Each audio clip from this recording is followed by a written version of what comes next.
الله الذي نزل الآيات وأنزل البينات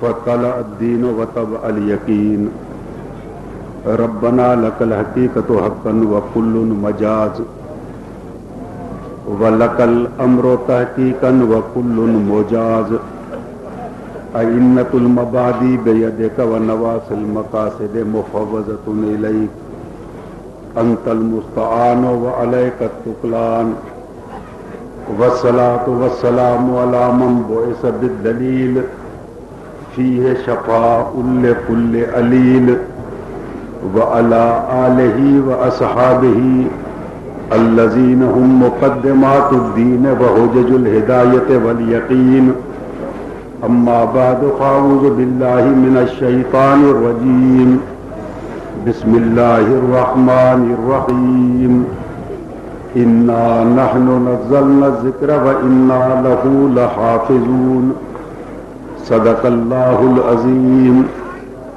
قال النبي صلى الله عليه وآله وسلم إنما بعثت معلما أو كما قال رسول الله صلى الله عليه وسلم درود شریف پڑھیں.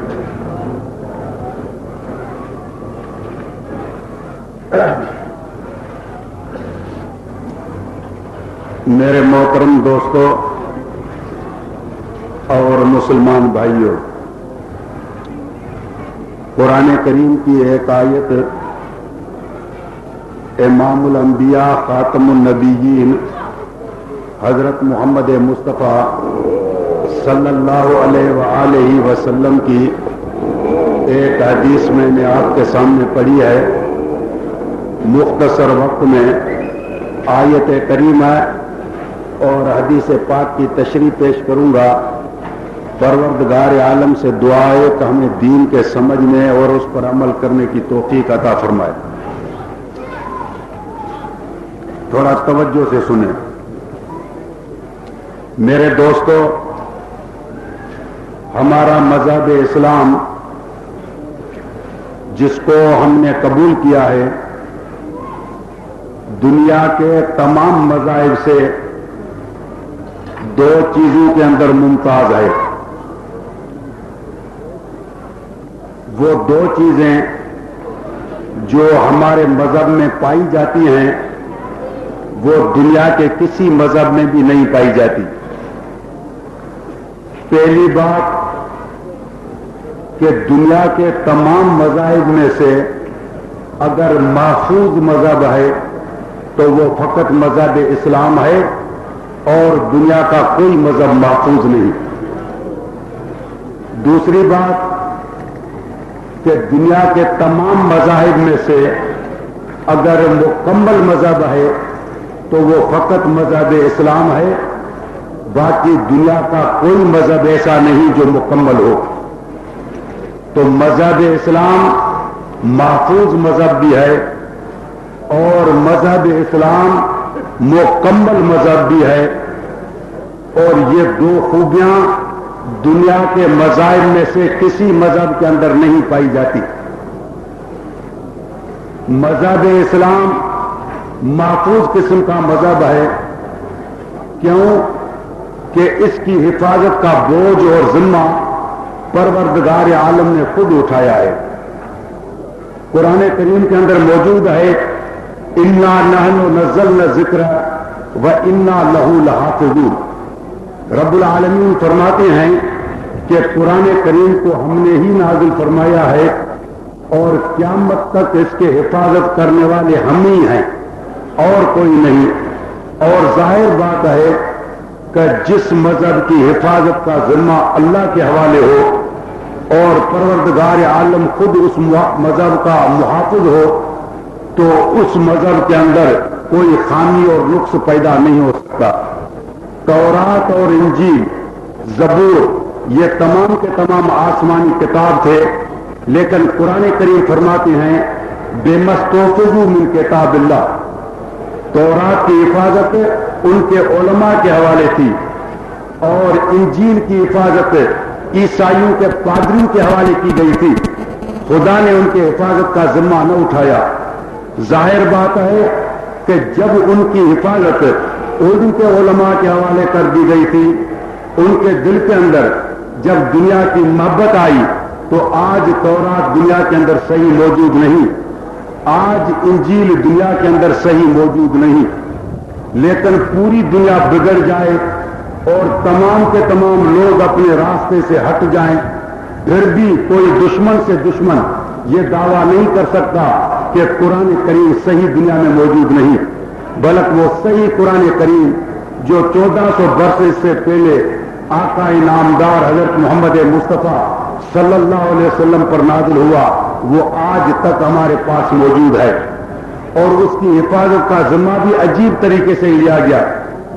آپ دیکھو کہ قرآن کریم کی جو حفاظت رب العالمین نے فرمائی وہ عجیب طریقے سے فرمائی ہے۔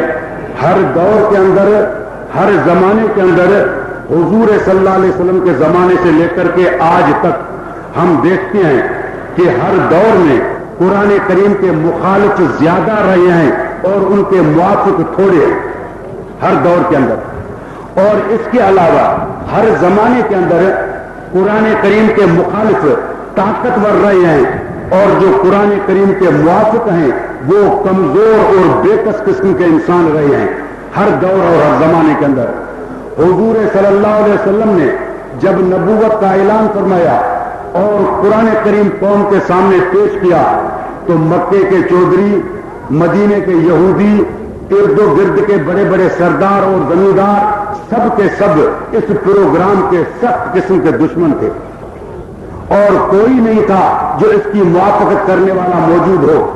آپ دیکھ سکتے ہو کہ دنیا کے اندر جب کوئی تحریک چلتی ہے تو وہ کامیاب تب ہوتی ہے جب اس کے لیے اسباب ہوں، بغیر اسباب کے دنیا کے اندر کوئی بھی تحریک کامیاب نہیں ہوئی ہے۔ ایک پارٹی بنائی جاتی ہے، چاہے وہ مذہبی پارٹی ہو، چاہے وہ سیاسی پارٹی ہو، اس کے لیے ممبرشپ کی جاتی ہے، ضلع کی سطح پر، تحصیل کی سطح پر، یونین کی سطح پر اس کی آفیسیں بنائی جاتی ہیں اور چندہ وصول کیا جاتا ہے۔ جب ایک چھوٹا سا جلسہ ہوتا ہے تو اس کے اشتہارات نکالے جاتے ہیں، بجلی کا انتظام کیا جاتا ہے، اخباروں کے اندر پروپیگنڈا کیا جاتا ہے، اور کوئی تحریک ہوتی ہے تو اس کے رسالے اور اخبارات ہوتے ہیں جو اس تحریک کا پروپیگنڈا کرتے ہیں، کروڑوں روپیہ اس تحریک پر خرچ ہوتے ہیں، پھر بھی بمشکل کوئی تحریک 40 سال یہاں 30 سال پاکستان کی تحریک مسلم لیگ نے چلائی تھی جو بہت مقبول قسم کی جماعت ہوئی، لیکن آج پاکستان کو تقریباً 40 سال گزرنے والے ہیں تو مسلم لیگ وہ ہے جو اپنا وجود ہی ختم کر چکی ہے، حالانکہ اس میں بڑے بڑے سردار قسم کے آدمی تھے، پیسے والے آدمی تھے، ان کی آفیسیں تھی، ان کے رابطے تھے، ان کے اخباریں تھی، لیکن یہ تاریخ کامیاب نہ ہو سکی۔ لیکن اسلام کا قرآن کریم جس کی ابتدا کوئے صفا سے حضرت محمد مصطفیٰ صلی اللہ علیہ وسلم کرتے ہیں، نہ کوئی اخبار ہے نہ کوئی رسالہ ہے جس کے اندر اسلام کی پروپیگنڈا کی جائے، نہ حضور صلی اللہ علیہ وسلم کے جلسے کے لیے کوئی اشتہار لگایا جاتا ہے، نہ کوئی خیمہ لگایا جاتا ہے، نہ کوئی مال اور کوئی دولت موجود ہے۔ حضرت عائشہ فرماتی ہیں ماں نستو کے جو نارن شہرن اور شہرین، کبھی حضور کے گھر مبارک کے اندر 1 مہینہ آگ نہیں جلتی تھی، کبھی 2 مہینہ آگ نہیں جلتی تھی، فقط پانی اور کھجور پر گزر ہوتا تھا۔ یہ گھر کی حالت تھی، نہ دولت ہے اور کچھ بھی چیز موجود نہیں ہے۔ بڑے بڑے زمیندار مخالف، چودھری مخالف، یہود کے علماء مخالف، عیسائیوں کے پادری مخالف، اور خود بھی امی ہے، قوم جو ہے وہ بھی امی ہے۔ اس حالت میں اسلامی تاریخ کی ابتدا ہوتی ہے کہ نہ کوئی اس کی آفیس ہے، نہ پروپیگنڈا کا کوئی ذریعہ ہے، نہ اسباب موجود ہیں، لیکن 1400 سال گزرنے کے بعد آج اس مذہب کے ماننے والے لاکھوں نہ بلکہ کروڑوں دنیا کے اندر موجود ہیں۔ یہ دلیل ہے کہ محمد کے مذہب کو دین دنیا نے صداقت اور حقانیت کی وجہ سے قبول کیا، دولت کی وجہ سے اور سرمایہ کی وجہ سے یہ مذہب دنیا کے اندر نہیں پھیلا ہے، کیونکہ دولت اور سرمایہ سمجھنا وہ خرچ کرتا ہے جس کے پاس دولت تو ہو، لیکن جس کے گھر کے اندر 40 دن تک آگ نہ جلتی ہو اور جس کے ازواج مطہرات کے پاس پہننے کے لیے کوئی کپڑا ہی موجود نہ ہو، وہ تو دولت خرچ کر کے دنیا کو اور نہیں بتائے گا کہ یہ مذہب میرا حق ہے، یہ پیسے لے لو اور اس کو قبول کر لو۔ تو اسلام کی صداقت اس کی ابتدا سے آج تک آپ دیکھو، اور ہر دور کے اندر میں نے کہا کہ مخالفین کی کثرت رہی ہے۔ آج بھی تم دیکھو کہ 1400 سال گزر چکے ہیں، بڑی بڑی طاقتیں جو ہیں وہ نہیں چاہتی کہ مسلمانوں کے پاس قرآن کریم موجود ہو۔ روس تمہارا مخالف ہے، تمہارے قرآن کو اپنے ملک کے اندر آنے بھی نہیں دیتا۔ چین جیسی عظیم طاقت تمہاری مخالف ہے، امریکہ تمہارا مخالف ہے، برطانیہ اور ہنگری تمہارا مخالف ہے۔ تم دوسرے ملکوں کی طرف نہ جاؤ، اپنے ملک کے اندر آؤ، تو تمہارے ملک کا برسر اقتدار طبقہ، اس کا قرآن کریم سے کوئی تعلق اور کوئی واسطہ نہیں ہے۔ تمہارے بڑے بڑے سرمایہ دار ملوں کے مالک لوگ جو ہیں، ان کے بچے مدرسوں میں قرآن پڑھنے کے لیے بھی تیار نہیں ہے۔ یہ سب طاقتیں مخالف ہیں، فقط غریبوں کے بچے قرآن کریم پڑھتے ہیں، یا یہ غریب لوگ زمین پہ بیچنے والے یہ قرآن کریم سنتے ہیں۔ سب طاقتیں مخالف ہیں، لیکن تمہاری تاریخ گواہ ہے کہ روس کے بموں نے دنیا کو تباہ کر دیا، امریکہ نے ہیروشیما کو تباہ کر دیا، لیکن بڑی کوشش کے باوجود یہ تمام کے تمام لوگ قرآن کریم کے ایک لفظ کو بھی اپنی جگہ سے ہٹا نہ سکے ہیں آج تک۔ اور یہ دلیل ہے کہ قرآن کریم کی حفاظت کرنے والی ذات کس کی ہے؟ کہو اللہ کی ذات ہے، جس نے اس کی حفاظت اچھی کی ہے۔ دنیا کی کتنی بھی بڑی طاقت ہو، وہ قرآن کریم کا مقابلہ نہیں کر سکتی۔ آج دنیا کا پورا زور مسلمانوں کے بہکانے پر ہے، کیونکہ وہ اسلام اور قرآن کا مقابلہ نہیں کر سکتے۔ قرآن کریم اپنی جگہ پہ محفوظ کتاب ہے۔ رب العالمین نے ہر دور کے اندر بڑے قسم کے لوگوں کو قرآن کریم کا مخالف بنا کے بتلا دیا کہ اس کی حفاظت کرنے والی ذات خدا کی ہے۔ دنیا کی کوئی بھی طاقت اس کی مخالف کرے، لیکن اس کی مخالفت قرآن کریم کو کوئی نقصان پہنچا نہیں سکتی، اور قرآن کریم کے ایک لفظ کو اپنی جگہ سے ہٹا نہیں سکتی۔ تو یہ قرآن کریم ایسا دین ہے اسلام کا جو دین محفوظ ہے، جس کی حفاظت کا بوجھ رب العالمین نے خود اٹھایا، اور اس کی حفاظت عجیب طریقے سے کی گئی۔ ہر دور کے اندر، ہر زمانے کے اندر رب العالمین نے جب قرآن کریم یا اسلام کے خلاف کوئی بغاوت ہوئی ہے، اسلام کے خلاف کوئی فتنہ پیدا ہوا ہے، تو ہر دور میں رب العالمین نے ایسی جماعت تیار کی ہے جنہوں نے جان کی بازی لگا کر کے اسلام کی عزت کو بحال رکھا ہے، اور جنہوں نے جان کی بازی لگا کر کے قرآن کریم کی عفت اور عصمت کو، پاک دامنی کی پوری پوری حفاظت کی ہے ہر دور کے اندر۔ حضور صلی اللہ علیہ وسلم کے دور کے اندر جب قرآن کریم کے مخالفین ہر قسم کے لوگ موجود تھے، رب العالمین نے حضور صلی اللہ علیہ وسلم کے سامنے صحابہ کرام کی جماعت کو منتخب کر کے رکھا۔ حدیث میں آتا ہے اختارہم اللہ لصحبت رسول ہی، جس طرح نبوت کا انتخاب اور چناؤ خدا کی طرف سے ہوتا ہے، اس طرح پیغمبر کے سامنے پڑھنے والے شاگرد جو قرآن کریم سیکھتے ہیں پیغمبر سے، ان کا انتخاب بھی اللہ کی ذات کرتی ہے۔ سمجھ؟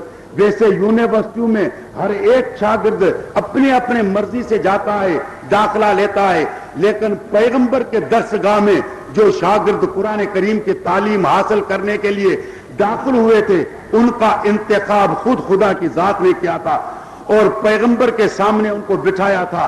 تو پروردگار عالم نے حضور صلی اللہ علیہ وسلم کے دور میں حضور صلی اللہ علیہ وسلم کو صحابہ کرام کی ایسی پاکیزہ اور مقدس جماعت عطا کی تھی، جنہوں نے اپنے جان کی نہ پرواہ کرتے ہوئے اور قرآن کریم کے احکام اور قرآن کریم کے کتاب کی پوری پوری حفاظت کی، اور دشمنوں کے ساتھ اور کافروں کے ساتھ پورا پورا مقابلہ کیا۔ مجال ہے کسی دشمن کی طاقت ہو جو اس قرآن کریم کے خلاف زہر اگال سکے، کیونکہ ان کو زندگی کی پرواہ نہیں تھی، ان کو خبر تھی کہ ہماری عزت فقط قرآن کے حفاظت میں ہے، اس کے علاوہ اور کسی میں نہیں ہے۔ مسلمان کی عزت تب ہے جب تک اس کے پاس قرآن کریم موجود ہو، سمجھے، اور جب قرآن کریم اس کے پاس نہیں رہے گا تو وہ مسلمان دنیا کے اندر مسلمان نہیں ہو سکتا۔ حضور صلی اللہ علیہ وسلم کے بعد جب رسول اللہ صلی اللہ علیہ وسلم کے خلیفہ اول اور جانشین حضرت ابو بکر صدیق منتخب ہوئے اور مقرر ہوئے تو اس وقت اسلام کے خلاف دو بڑے فتنے پیدا ہو چکے تھے. ایک ختم نبوت کا مسئلہ تھا اور ایک زکوٰۃ کا مسئلہ تھا. حضرت صدیق کے دور کے اندر چند آدمی تھے جنہوں نے نبوت کی دعویٰ کی تھی، جن میں اسود انسی تھا، مسیلمہ کذاب تھا، سجا اور طلحہ تھا. یہ دو عورتیں تھیں، انہوں نے بھی نبوت کی دعویٰ کی تھی. ایک زکوٰۃ کا مسئلہ تھا، زکوٰۃ جو اسلام کا فرض تھا اس کے منکرین موجود ہو چکے تھے. جب یہ اسلام کے خلاف بغاوت ہوئی، ختم نبوت پہ ڈاکہ ڈالا گیا، اسلام کا ایک عظیم فریضہ زکوٰۃ اور اس کی خلاف ورزی کی گئی، تو حدیث میں آتا ہے کہ حضرت ابو بکر صدیق اس نے اپنی فوج کو حکم کیا کہ تم تیار ہو جاؤ، ان دو فتنوں کی سرکوبی کے لیے تمہیں تیار رہنا چاہیے اور ہمیں جہاد کرنا ہے. جب حضرت صدیق نے اپنی فوج کو جہاد کرنے کا حکم دیا تو مسلم شریف میں حدیث ہے کہ حضرت عمر حضرت ابو بکر صدیق کے پاس پہنچے، فرمایا کہ تمہاری خلافت نہیں ہے، طاقت تمہارے پاس نہیں ہے اور کمزور ہے، دشمن طاقتور ہے اور دو محاذ ہیں، ایک منکرین زکوٰۃ کا ہے، ایک ختم نبوت کے منکرین کا ہے.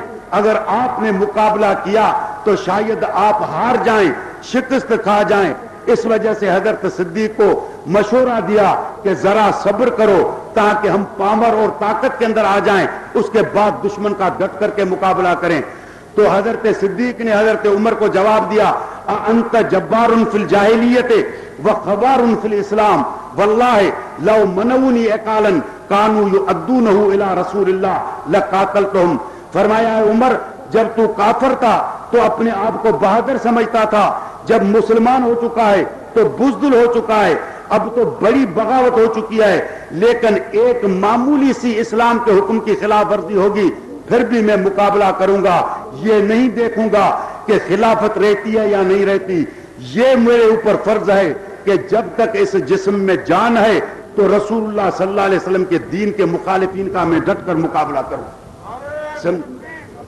اور نہج البلاغہ میں موجود ہے، جو شیعوں کا کتاب ہے، کہ حضرت علی آئے حضرت ابو بکر کے پاس، فرمایا کہ امیر المومنین یا خلیفت رسول اللہ، اے خدا کے رسول کے خلیفے، سب کا مشورہ یہ ہے کہ فی الحال جہاد نہ کرو اور فی الحال لڑائی کو تم موقوف کرو. تو فرمایا تمت دینو ونقطع الوحی اینقص وانحی.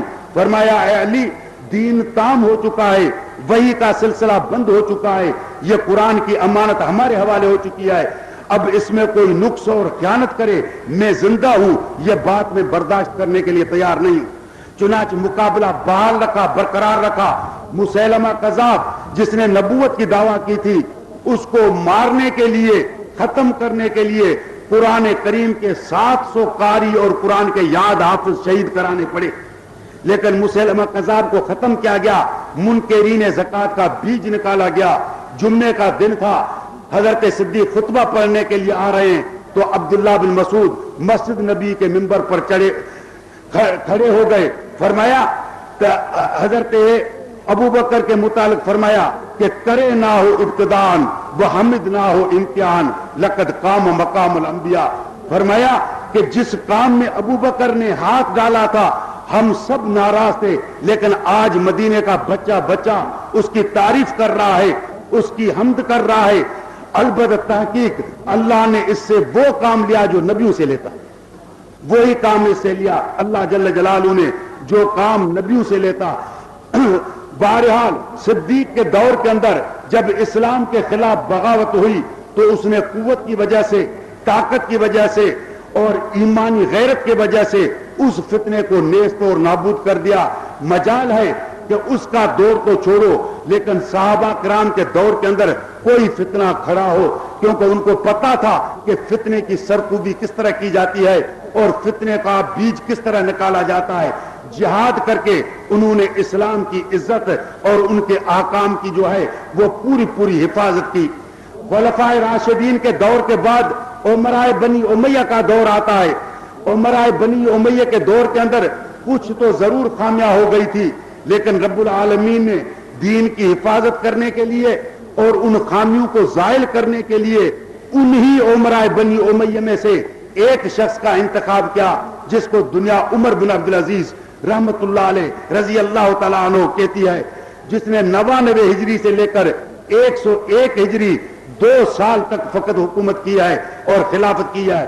ان 2 سالوں کے اندر اسلام کا جو صحیح نقشہ تھا، خلفائے راشدین کا جو صحیح طریقہ تھا، وہی قوم کے سامنے پیش کیا. مجال ہے کہ کوئی اس کا مقابلہ کر سکے. اور ان 2 سالوں کے اندر اس نے ایسی جان فشانی کی اور اتنے مصائب اور تکالیف برداشت کیے جو آپ حیرت میں پڑ جائیں گے کہ مسلمانوں کا زبردست خلیفہ ہے اور زبردست حکومت کرنے والا، لیکن اس کی حالت یہ ہے کہ 2 سال خلافت کی زندگی میں ایک رات بھی اپنی بیوی کے ساتھ آرام نہ کیا. حالانکہ اس کی بیوی فاطمہ وہ عبد الملک بادشاہ کی بیٹی تھی. اس نے قاضی کے دربار میں دعویٰ داخل کرائی کہ 2 برس گزر چکے ہیں، امیر المومنین نے میرے حقوق کی تلفی کی ہے، میرے پاس آنا چھوڑ دیا ہے. قاضی نے حضرت عمر بن عبدالعزیز کو بلایا، فرمایا ان لنفسک علیک حق ولزوجک علیک حق. اے عمر بن عبدالعزیز، تیرے نفس کا بھی تیرے اوپر حق ہے اور تیری بیوی کا بھی تیرے اوپر حق ہے. 2 سال خلافت کے اندر ہوئے ہیں اور تو ایک رات بھی اپنی بیوی کے لیے کے پاس نہیں گیا ہے. تو اس کے جواب کے اندر فرمانے لگے کہ پروردگار عالم نے اس پیٹھ پہ وہ بوجھ رکھا ہے جو میری خواہشیں ختم ہو چکی ہیں.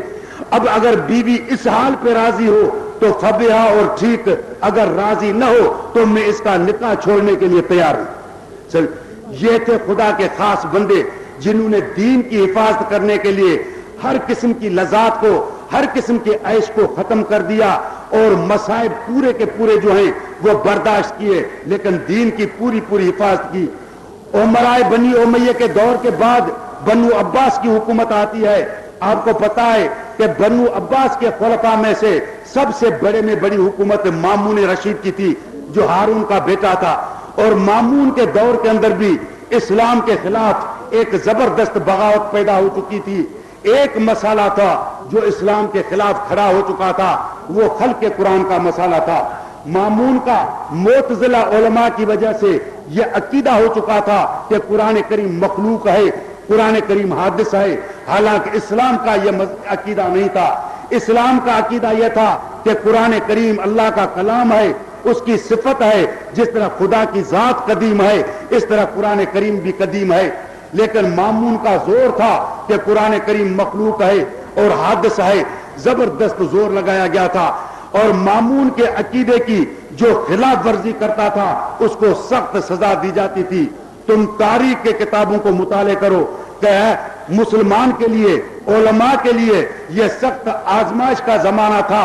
بہت سے علماء نے سمجھے، بہت سے علماء گمنامی کے زاویے کے اندر گم ہو چکے تھے اور مامون کے مقابلے کے لیے تیار نہیں ہوئے. اللہ نے اس وقت اس اسلام کے عقیدے کی حفاظت کرنے کے لیے ایک عالم کا انتخاب فرمایا جس کو دنیا احمد بن حنبل رحمت اللہ علیہ کہتی ہے. مامون کے مقابلے کے لیے احمد بن حنبل کا انتخاب کیا گیا. مامون کو جب مامون کے دربار کے اندر لایا گیا تو اس نے کہا کہ میرا عقیدہ تسلیم کر لو کہ قرآن کریم مخلوق ہے، حادث ہے، ورنہ تجھے جیل کے اندر بند رکھا جائے گا، تجھے کوڑوں کی سزا دی جائے گی. لیکن امام احمد نے فرمایا ایتونی بے کتاب اللہ اور بے سنت رسول. بادشاہ تیری بات کو ماننے کے لیے تیار نہیں ہوں. عقیدہ وہ تسلیم کروں گا جس کا اللہ کا قرآن اور رسول کی حدیث تائید کرے. جو بات کتاب اللہ اور سنت رسول سے ثابت نہیں ہوتی اس کو میں ماننے کے لیے تیار نہیں. علامہ جلال الدین سیوطی رحمت اللہ علیہ نے لکھا کہ مامون کی دربار میں امام احمد کو جو کوڑے لگائے گئے تھے وہ کوڑے اگر اونٹ کو لگتے تو اونٹ کا گردن بھی زمین پہ جھک جاتا، لیکن احمد کا گردن مامون کے سامنے جھکنے کے لیے تیار نہیں تھا. سخت قسم کی تکلیفیں اس نے برداشت کی لیکن اسلام کے عقیدے کی پوری پوری حفاظت کی. اور اللہ کا قانون ہوتا ہے کہ جس بندے کا انتخاب کیا جاتا ہے، جو حق کے لیے لڑتا ہے، آخرت میں تو ویسے ہی اس کی عزت ہوتی ہے لیکن دنیا میں اس کی عزت ہوتی ہے. بغداد کا شہر ہے، مامون کی دارالحکومت ہے، خلافت بھی مامون کی، حکومت بھی مامون کی. لیکن مامون کا جنازہ جب بغداد کے شہر سے نکلتا ہے تو تاریخ نے لکھا کہ بمشکل 1 لاکھ آدمی مامون کے جنازے میں ہوں گے لیکن احمد بن حنبل کا جنازہ جب بغداد کے شہر سے نکل رہا تھا اس وقت میں 9 لاکھ مسلمان مرد اور 60,000 عورتیں تھیں. اللہ نے یہ عجیب قسم کی کیا کہ حفاظت کی. تو بہرحال ہر دور کے اندر رب العالمین نے قرآن کریم اور اسلام کی حفاظت ایسے انسانوں کی وجہ سے کی ہے جنہوں نے کسی بات کی پرواہ نہیں کی, اپنی جان خطرے میں ڈال کر کے اسلام کی پوری پوری عزت کیا ہے. حافظ ابن تیمیہ رحمۃ اللہ علیہ کو دیکھو کہ وہ جب مرتا ہے تو اس وقت میں اس کے پاؤں میں بھی زنجیریں پڑی ہوئی ہیں اور ہاتھ میں بھی زنجیریں پڑی ہوئی ہیں. جیل کے اندر اس کا جنازہ نکلتا ہے لیکن مشرکین کے سامنے جھکنے کے لیے تیار نہیں تھا. امام غزالی کو دیکھو جس نے ملحدین اور فلاسفہ کا ڈٹ کر کے مقابلہ کیا. الحمدللہ آج میں آپ کو کہتا ہوں کہ یہ حقانی جماعت جو ہر باطل کا مقابلہ کر رہی ہے, جس کو اللہ نے دین کی حفاظت کے لیے منتخب فرمایا ہے, وہ علماء دیوبند کی جماعت ہے. ہمارے حقانی ہونے کا یہی دلیل ہے کہ ہر باطل کا غصہ ہمارے اوپر ہے. جو بھی باطل جماعت ہے اس کا غصہ اگر ہے تو ہمارے اوپر ہے. آپ قادیانیوں کو دیکھو کہ قادیانیوں کا غصہ بھی کس پر ہے, کو علماء دیوبند پر ہے.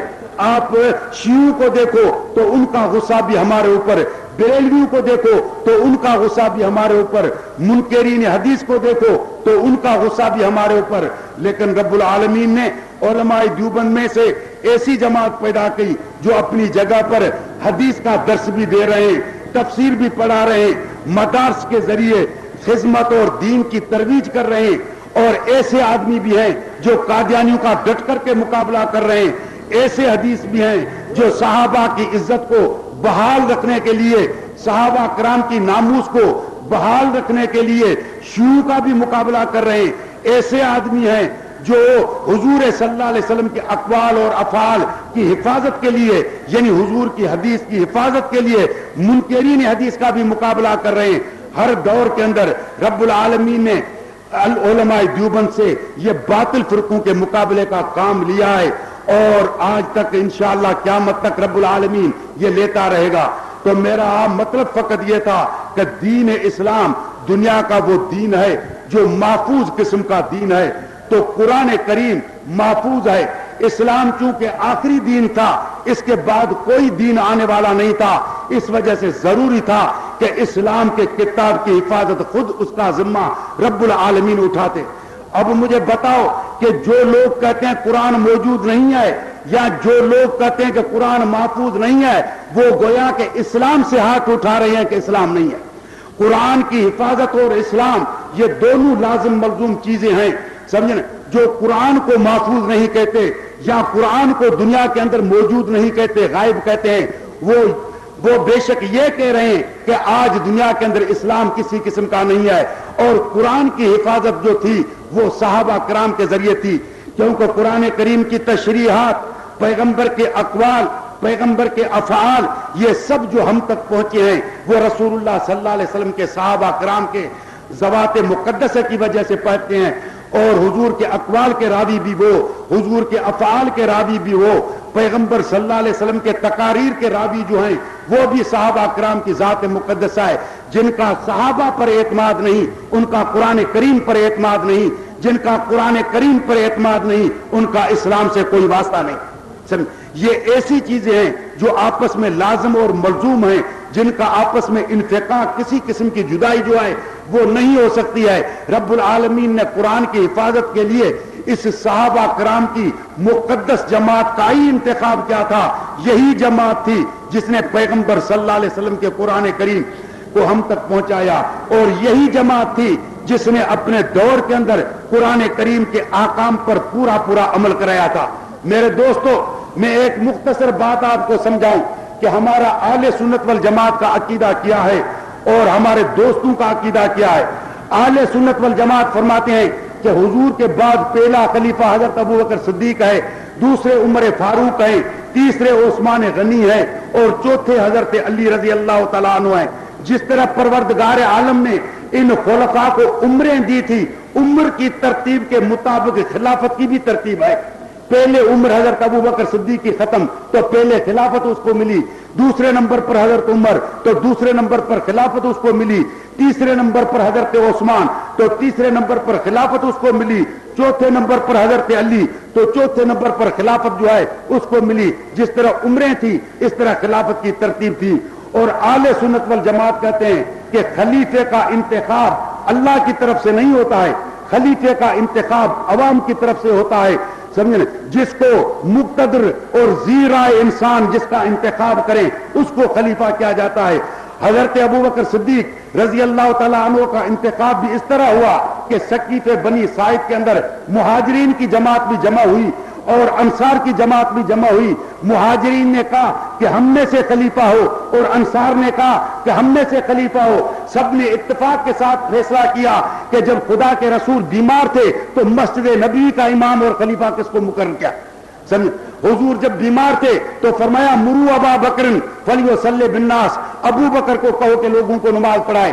بی بی عائشہ نے فرمایا کہ یا رسول اللہ انہ رقیق القلب لن یقوم مقامک، ابو بکر نرم دل ہے، آپ کے مصلی پہ کھڑا ہو کر کے نماز نہیں پڑھا سکیں گے، تلاوت نہیں کر سکیں گے۔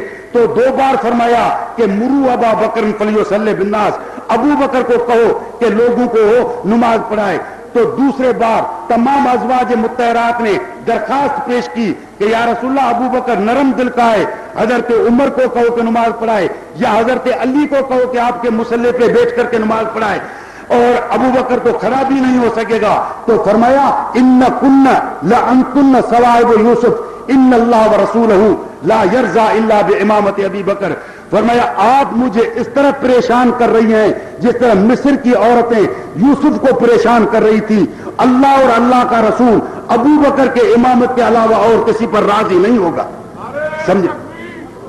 تو حضرت صدیق کو مصلی پہ کھڑا کر دیا گیا حضور نے، تو صحابہ نے کہا کہ ہمارا امام جو مقرر کیا گیا تھا حضور نے وہ حضرت ابو بکر تھا، جو مسجد کا امام ہے وہی ملک کا حاکم ہے۔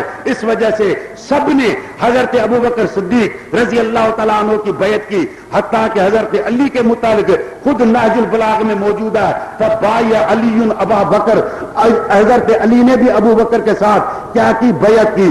اور حضرت علی جب کوفے کے اندر تھا چوتھے نمبر پر خلیفہ، تو اس کو پوچھا گیا تھا کہ ابو بکر کے متعلق اور عمر کے متعلق آپ رائے قائم کریں کہ ان کی خلافت کیسی تھی۔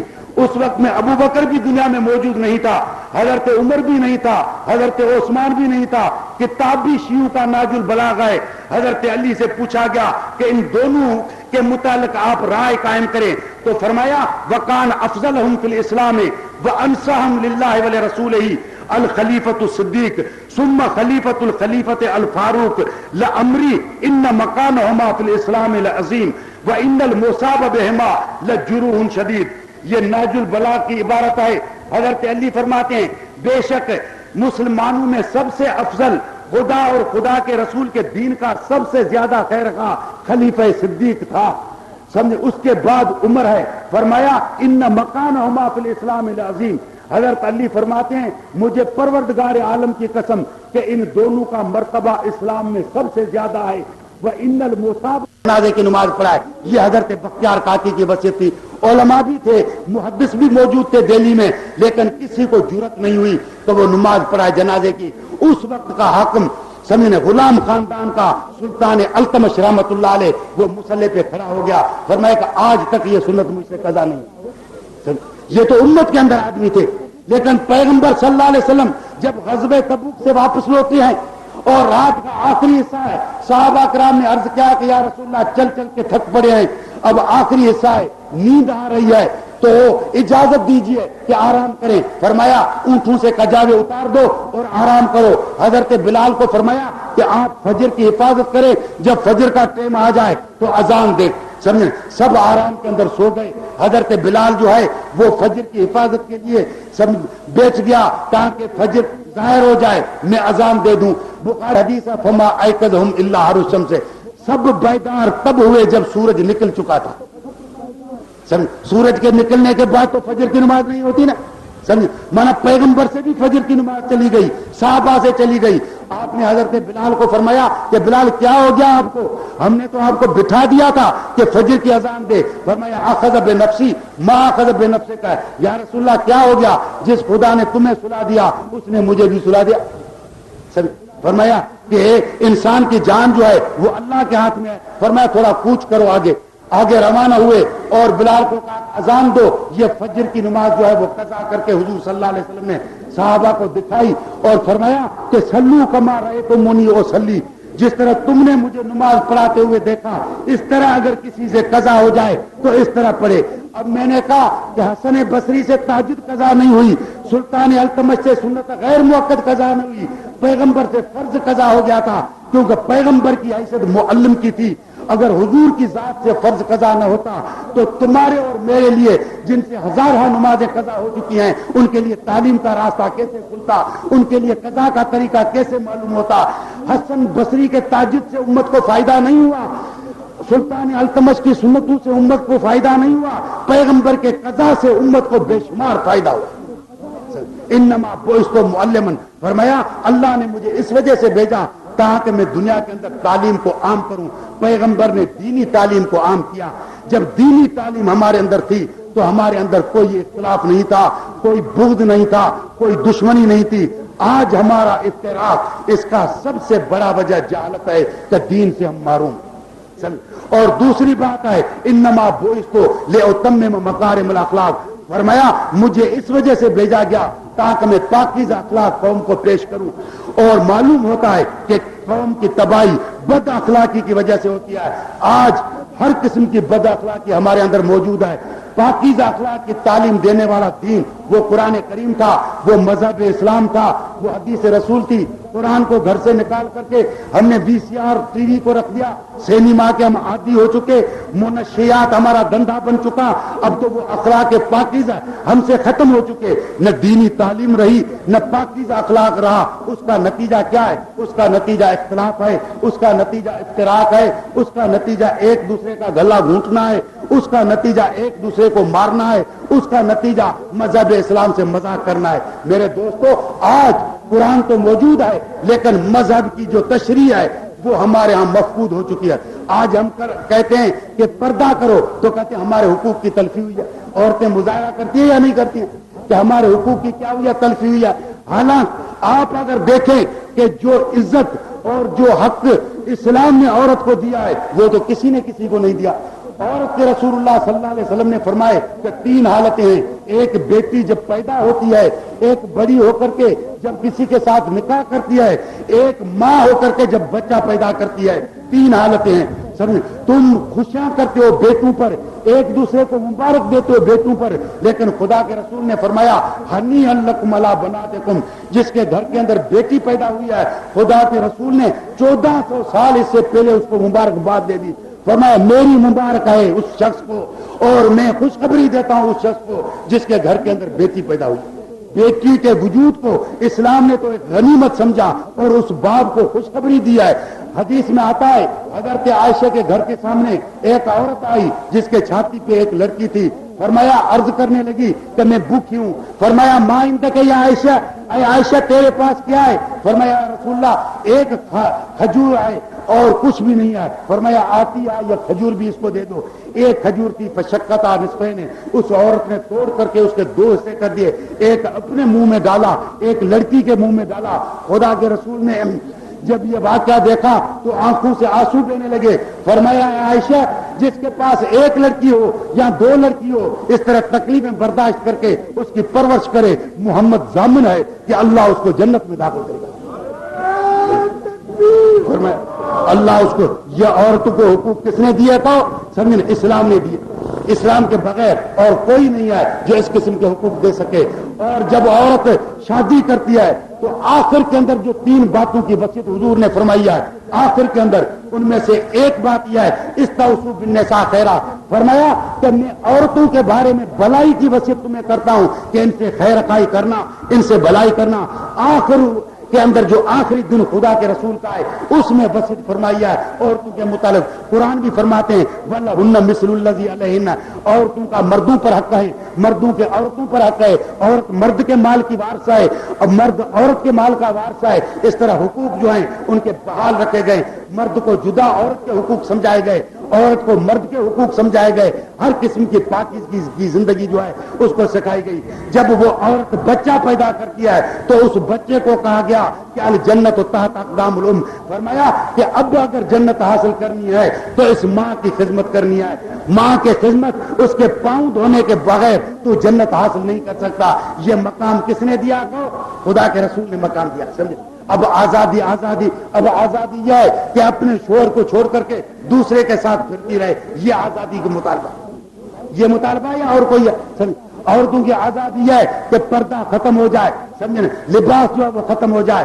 آج اگر تم دیکھتے ہو کہ انگریز نے جو آزادی دی ہے وہ عزت کی نہیں دیا ہے، مارکیٹ کے اندر بکری کی چیز عورت کو بنائی گیا ہے، صابن جو ہوتا ہے اس پر بھی عورت کا فوٹو ہوتا ہے یا نہیں ہوتا، کاؤنٹر پر بھی ہوتا ہے یا نہیں ہوتا، بوتل پر بھی ہوتا ہے یا نہیں ہوتا، ایڈورٹائز کا ذریعہ جو ہے وہ عورت ہے۔ یہ تو غیرت کا مقام ہے کہ جس صابن پر، جس بلیٹ پر ماں اور بیٹی کا فوٹو چسپان کیا گیا ہے ان کو استعمال کر کام کیا جاتا ہے۔ آخر سوچا تو جائے، سمجھے، یہ تو بکری کی چیز ہے، اس قسم کی آزادی اسلام نہیں دیتا ہے۔ اسلام پاکیزگی کی زندگی دیتا ہے۔ اسلام کہتا ہے کہ جس آنکھ سے دوسرے مسلمان عورت کی عزت محفوظ نہ ہو اس آنکھ کو نکالنا چاہیے، دنیا میں رہنے کا کوئی حق نہیں، اس کو دنیا میں رہنے کا کوئی حق جو ہے وہ کسی قسم کا نہیں ہے۔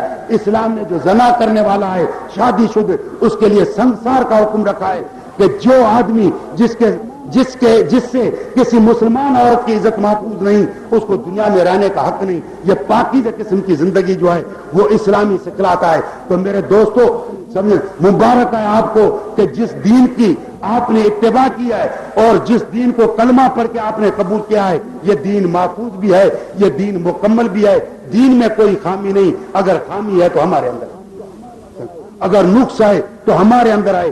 دین تو ہر قسم کے لحاظ سے بالکل مکمل ہے اور قیامت تک انشاءاللہ یہ دین جو ہے وہ محفوظ رہے گا۔ اس زمانے کے اندر ایمان کا بچانا بالکل مشکل ہو چکا ہے۔ حضور نے فرمایا تھا یصبح الرجل مؤمنا ویمسی کافرا، فرمایا کہ ایسا زمانہ آئے گا جو صبح کو مسلمان ہوگا تو شام کو کافر ہوگا۔ آج وہ دور ہے جس میں دنیا کی دولت اور دنیا کی لالچ کی وجہ سے، مال کی محبت میں آ کر کے ہم نے ایمان کو چھوڑ دیا، اسلام کو چھوڑ دیا، دینی تعلیمات جو ہیں ان کو چھوڑ دیا۔ اب ہمارے بچے بھی دینی تعلیم سے واقف نہیں، ہماری مائیں اور بہنیں بھی دینی تعلیم سے واقف نہیں۔ یہ انگریزی کالج اور یونیورسٹی دیکھتے ہو کتنا خرچہ ہوتا ہے، کتنا خرچہ ہوتا ہے، پھر بھی لوگ کہتے ہیں کہ بس یہی تعلیم ہو۔ لیکن جو آدمی پی ایچ ڈی بن کے آیا ہے اس کو آج تک وضو کرنے کا طریقہ بھی معلوم ہے، وضو کرنے کا اس کو طریقہ معلوم، نماز پڑھنے کا اس کو طریقہ بھی معلوم نہیں، کیونکہ ان چیز کو یہ ضروری سمجھتے نہیں ہے۔ مقصد جو ہے وہ کیا ہے؟ دنیا کا حاصل کرنا ہے۔ حالانکہ یہ دنیا کی زندگی تو ایک مقدس امانت ہے جس کے ہر لمحے کی مرنے کے بعد پرس ہوگی۔ یہ دنیا ملی اس وجہ سے ہے تاکہ یہاں رہ کر کے ہم آخرت کی تیاری کر دیں۔ تو اللہ سے دعا ہے پروردگار عالم سے کہ ہمیں اس دنیا کے اندر ایمان بچائے اور محفوظ رکھے اور آخرت کی تیاری کی توفیق نصیب فرمائے۔ وآخر دعوانا والحمدللہ رب العالمین۔ ربنا آتنا فی الدنیا حسنہ وفی الآخرۃ حسنہ وقنا عذاب النار۔ اللهم اغفر لي ولوالدي ولجميع المؤمنين والمؤمنات والمسلمين والمسلمات الأحياء منهم والأموات۔ اللهم لا تدع لنا في مقامنا هذا ذنبا إلا غفرته ولا هما إلا فرجته ولا حاجة إلا قضيتها ويسرتها ويسر أمورنا واشرح صدورنا ونور قلوبنا واختم بالصالحات أعمالنا وتوفنا مسلمين غير خزايا ولا مفتونين۔ وصلى الله تعالى على خير خلقه محمد وآله وأصحابه أجمعين برحمتك يا أرحم الراحمين۔ حضرت قلبی فرماتے ہیں کہ ابتدا اسلام میں متع ہوتا تھا جب قرآن مجید کی یہ آیت نازل ہوئی الا علی ازواجہم او ما ملکت ایمانہم، تو تمام چیزیں پھر حرام ہو گئیں، صرف نکاح کا مسئلہ باقی رہ گیا، متع اس کے آنے کے بعد حرام ہو گیا۔ ابھی آپ حضرات دین کی تعلیم حاصل کریں۔ ہمارے دور میں بڑی مصیبت یہ ہے کہ دین کی تعلیم کی کمی ہے، ورنہ حضرت علی المرتضیٰ شیر خدا سے روایت ہے، حضرت علی فرماتے ہیں نہا رسول اللہ صلی اللہ علیہ وسلم عن لحوم الحمر الاہلیہ و نکاح المتع، نبی پاک صلی اللہ علیہ وآلہ وسلم نے یہ گھریلو گدھے جو ہیں ان کے گوشت کو بھی حرام فرما دیا اور عورتوں کے ساتھ متع کرنے کو بھی جناب رسول اللہ صلی اللہ علیہ وسلم نے حرام فرما دیا۔ اگر آپ حضرات متوجہ ہیں، اگر تحقیق کے طالب ہیں، تو میں ایک علمی بات آپ کو بتاؤں، آپ اپنے ملک میں جا کر اپنے علماء کو بھی بتانا کہ عبدالستار توسوی نے حرم کعبہ میں یہ تحفہ ہم کو دیا تھا کہ ابتدا اسلام میں جو متع ہوتا تھا، جناب رسول اللہ صلی اللہ علیہ وسلم نے جس متع کو حرام کر دیا تھا وہ متع نکاح ہوتا تھا، اس کے باقاعدہ گواہ ہوتے تھے، لیکن وہ آج کی نکاح ہوتا تھا، جناب رسول اللہ صلی اللہ علیہ وسلم نے اس کو حرام کیا۔ شیعوں نے لکھا ہے، شیعہ کی اصول کی معتبر کتاب تہذیب الاحکام میں موجود ہے کہ جو متع نبی پاک کے زمانہ میں ابتدا اسلام میں ہوتا تھا اس کے باقاعدہ گواہ ہوتے تھے، ابتدا اسلام میں بھی یہ واقعہ نہیں تھا جس کو شیعوں نے جائز کر دیا ہے۔ اور ساتھ ساتھ انہوں نے لکھا ہے، میرے پاس یہاں تفسیر منہج الصادقین موجود ہے، اس کے صفحہ 356 پر لکھتے ہیں، من تمتع مرۃ فدرجتہ کدرجۃ الحسین علیہ السلام، جس نے ایک دفعہ متع کیا اس کو امام حسین کا درجہ ملے گا۔ ومن تمتع مرتين فدرجتہ کدرجۃ الحسن علیہ السلام، جس نے 2 دفعہ متع کیا اس کو حضرت حسن کا درجہ۔ ومن تمتع 3 مرات فدرجتہ کدرجۃ علی بن ابی طالب، جس نے 3 دفعہ متع کیا اس کو حضرت علی المرتضیٰ کا درجہ ملا، جس نے پھر حضرت علی کے آنکھوں سے آنسو بہ رہے ہیں، فرمایا ان کا مقابلہ اور کوئی نہیں کر سکتا۔ سمجھے، یہی وہ شخص تھے جنہوں نے اسلام کی عظمت کو دنیا کے اندر بحال رکھا، یہی وہ شخص تھے جنہوں نے روم اور ایران کو شکست دے کر کے کسرا کا تاج مدینے کے چرواہے کے حوالے کر دیا تھا، یہی وہ شخص تھے جن کے سامنے دشمن کا، اسلام کا دشمن ٹھہر بھی نہیں سکتا تھا، ان کے سامنے کھڑا بھی نہیں ہو سکتا تھا، اسلام کی عظمت کو انہوں نے بحال کیا۔ میرے دوستو، چند منٹ کے لیے اگر آپ تسلیم کر دیں، حضور کی نبوت جو ہے وہ 23 برس ہے، خلفائے ثلاثہ کی خلافت 23 برس ہے، یعنی حضرت ابو بکر، حضرت عمر، حضرت عثمان، ان تینوں کی خلافت ہے 23 برس، جس طرح حضور کی نبوت 23 برس ہے۔ حضرت علی کی خلافت ملاؤ تو پھر کل خلافت 30 برس ہے، سمجھے، اگر ان 3 کی ملاؤ تو 23 برس ہے۔ 23 برس کے اندر پیغمبر نے جو دین بڑی تکلیفوں کے ساتھ، ہجرت کے بعد، جہادوں کے بعد، صحابہ کرام کو شہید کرانے کے بعد دنیا میں کامل کیا تھا اور پہنچایا تھا، اگر فرض کرو کہ ابو بکر نعوذ باللہ اس کی خلافت صحیح نہیں تھی، منافق تھا، حضرت عمر کی خلافت صحیح نہیں تھی، نعوذ باللہ منافق تھا، حضرت عثمان کی خلافت صحیح نہیں تھی، منافق تھا، تو اس کا مطلب یہ ہے کہ 23 برس جو پیغمبر کی محنت تھی اس پر رب العالمین نے وہ آدمی بٹھا دیے جو اس دین کے دشمن تھے۔ اب سمجھو کہ 23 برس جو دین دشمنوں کے حوالے ہو چکا ہوگا، اس دین کا انجام کیا ہوگا، اس دین کی صداقت پر کون اعتماد رکھ سکتا ہے؟ تو ان کی خلافت کو نہ ماننا یہ حقیقت میں قرآن کو نہیں ماننا، یہ کہنا ہے کہ یہ قرآن جو ہے وہ صحیح نہیں ہے۔ ان کی خلافت کو ماننا قرآن کے ماننے کے لیے ضروری ہے، جو قرآن کو نہیں مانتا وہ ان کی خلافت کو نہیں مانتا۔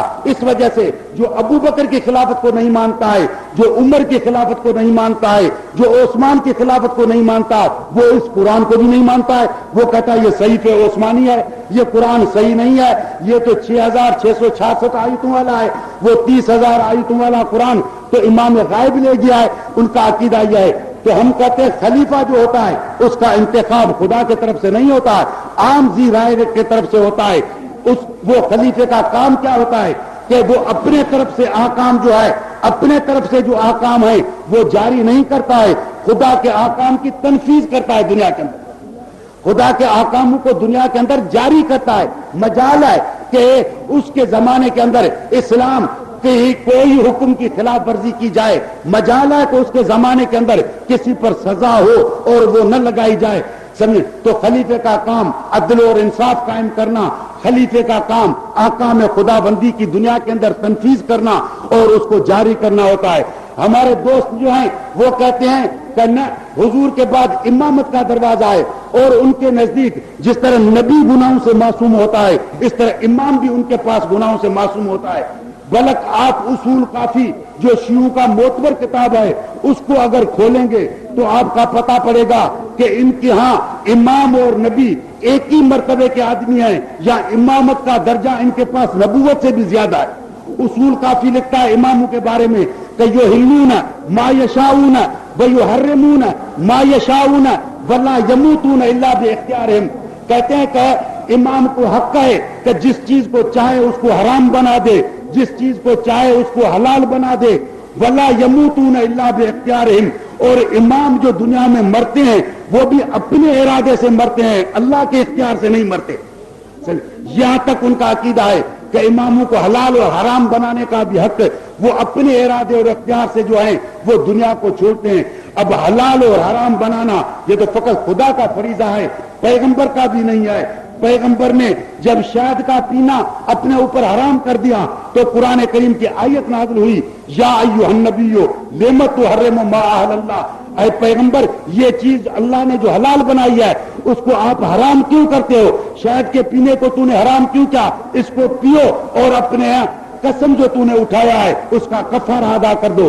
تو حرام اور حلال کا حکم تو رسول کو بھی نہیں ہے، لیکن یہ حضرات فرماتے ہیں یحلون ما یشاؤون ویحرمون ما یشاؤون، ہمارے امام جس چیز کو چاہیں حرام بنا دے اور جس چیز کو چاہیں حلال بنا دے، ولا یموتون الا باختیارہم، اپنے اختیار اور اپنے ارادے سے مرتے ہیں، باقی کسی کے خدا کے ارادے سے یا اللہ کے امر سے یہ مرتے کسی قسم کے نہیں ہے۔